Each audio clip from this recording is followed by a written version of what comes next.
বাংলাদেশে যত আম আছে সবচেয়ে প্রোটিন সমৃদ্ধ এবং নিরাপদ এবং কোনো ধরনের সাইড ইফেক্ট মুক্ত যদি একটি আম থেকে থাকে সেই আমটি হচ্ছে এই লক্ষণভোগ।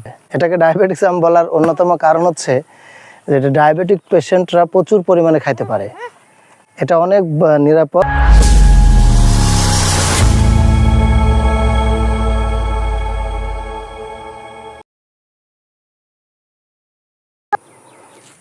আসসালামু আলাইকুম রহমতুল্লাহ। প্রিয় দর্শক, আপনাদের মাঝে আবার সেই ন্যাচারাল পরিবেশে আসলাম।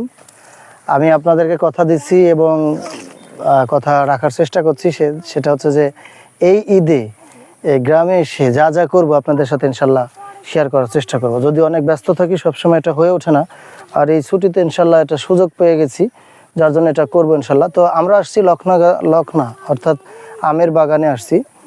এই আমটা বাংলাদেশে অন্যতম একটি আম, যেটা দামে সস্তা এবং মিষ্টি কম, যার জন্যে এটাকে বলা হয় যে আমাদের রাজশাহীর ভাষায় বা রাজশাহীর অনেকেই বলে যে ডায়াবেটিক্স আম।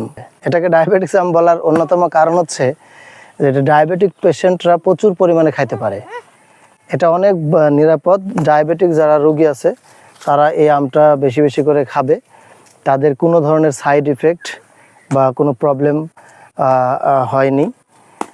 আশা করি আপনাদেরও হবে না।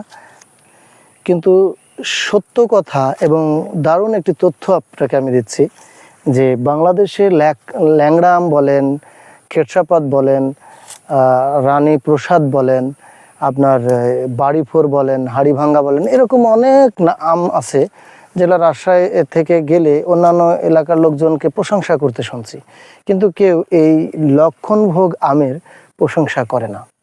এর কারণ হচ্ছে এই লক্ষণভোগ আমটা মিষ্টি কম।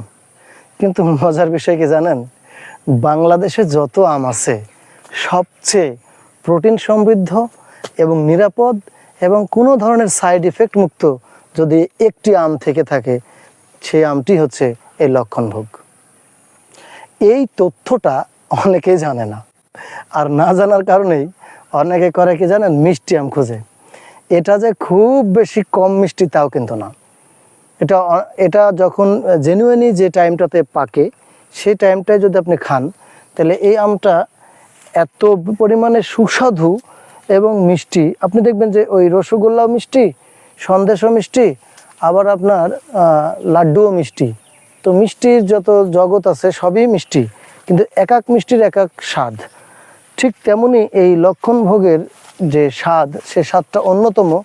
মজার বিষয় হচ্ছে এই আমটা আপনি যদি 5টা খান, অন্য একটা আম যদি আপনি 5টা 7টা খান, তাহলে দেখা যাচ্ছে যে বদহজম হতে পারে, গরম লাগতে পারে, সাইড ইফেক্ট আছে। বাট এটার ওই ধরনের কোনো সাইড ইফেক্ট নাই।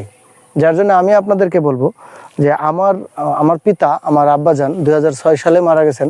তো আমার আব্বাজান একটা কথা বলতেন, যখন এই লখনা আম আমাদের বাগানে গাছ লাগানো হয়, তখন আমার আব্বাজান বলছিলেন যে আমের রাজা যে যাই বলুক না কেন, লক্ষণের উপরে আর কেউ নাই। এবং এই যে এখন আমরা বড় হয়েছি, আমরা জানছি, গবেষণা করে দেখতেছি যে কথাটা রিয়েল ছিল। যার জন্য আমি আপনাদের প্রত্যেকে বলবো এটা দামেও কম এবং খাইতেও সুস্বাদু, কিন্তু অন্যান্য আমের তুলনায় এটা প্রোটিন সমৃদ্ধশালী এবং সব দিক দিয়ে নিরাপদ এবং ভালো একটি ফল। আমের মধ্যে যদি আপনারা কেউ আম খান তাহলে চেষ্টা করবেন লক্ষণভোগ আম বেশি বেশি খাওয়া। তো এখানে আমার মাহিরের মনে হয় লক্ষণভোগ আম খাওয়া খুব পছন্দ। তোমার লক্ষণভোগ আম পছন্দ? মাহিরের কি লক্ষণ আম পছন্দ? মাহিরের খুব লক্ষণ আম পছন্দ, এই লক্ষণভোগ আম খুব পছন্দ করে। আবির, তোমার লক্ষণভোগ আম কি খুব পছন্দ? খুব পছন্দ। খুব পছন্দ। ইনশাল্লাহ এই আমটা আমারও পছন্দ। তবে এখন যে অবস্থা হয়ে গেছে যে আমটা পাওয়াই মুশকিল হয়ে যাচ্ছে, কারণ আগে আমটা অ্যাভেলেবল ছিল, এখন একটু সংখ্যায় কমে গেছে। তো ঠিক আছে, সকলে ভালো থাকবেন এবং এই দেশি ফল আপনারা বেশি বেশি করে খাবেন, দেশি সবজি আপনারা বেশি বেশি করে খাবেন। বিদেশি ফল যত কম খাওয়া যায় ওখানে খরচও বেশি এবং উপকারিতা আমার মনে হয় যে কিছু কিছু বিষয় কম হয়। তো দেশি ফলের প্রতি, দেশি সবজির প্রতি সবাই ইনভেস্ট করবেন, দেশি ফলের গাছ লাগানোর উদ্যোগ নেন, দেশি ফল খাওয়ার উদ্যোগ নেন, পরিবারকে দেশি ফল খাওয়াবেন, নিজে খাবেন, সকলকে পরামর্শ দিবেন এবং সুস্থ থাকবেন, ভালো থাকবেন।